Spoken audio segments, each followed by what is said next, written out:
இது தெப்பக்குளம். நம்ம ஆஃபீஸ் எங்கே இருக்குது? மணியாபுரம் சார். நீங்கள் எங்கேருந்து ஆஃபீஸ் ஓட்டிகிட்டு போயிடுவீங்களா? போயிடுவேன் சார். ஷுவரா? Sure sir.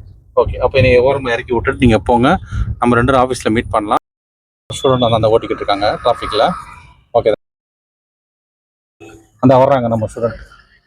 அந்த போயிட்டுருக்காங்க. போங்க போங்க. அந்த டிராஃபிக்கில் ஓட்டிக்கிட்டு இருக்காங்க. அந்த மொதல் வண்டியாக போகிறாங்க பாருங்கள்.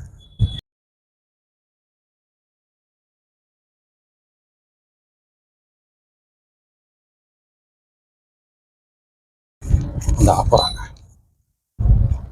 அவ்வளோ டிராஃபிக்கில் போயிட்டுருக்காங்க. அப்படியே ஒவ்வொரு வண்டியாக ஓட்டை பண்ணிட்டு போயிட்டே இருக்காங்க. மேடம் அப்படியே இந்த டாட்டா காட்டுங்க. போங்க. ஐயா 14 கிலோமீட்டர் ட்ராவல் பண்ணி நம்ம ஆஃபீஸ்க்கு வந்துட்டு இருக்காங்க நம்ம ஸ்டூடெண்ட். சூப்பர் மேடம், இந்த தம்ஸ் அப் காட்டிடுங்க. அங்கே தம்ஸ்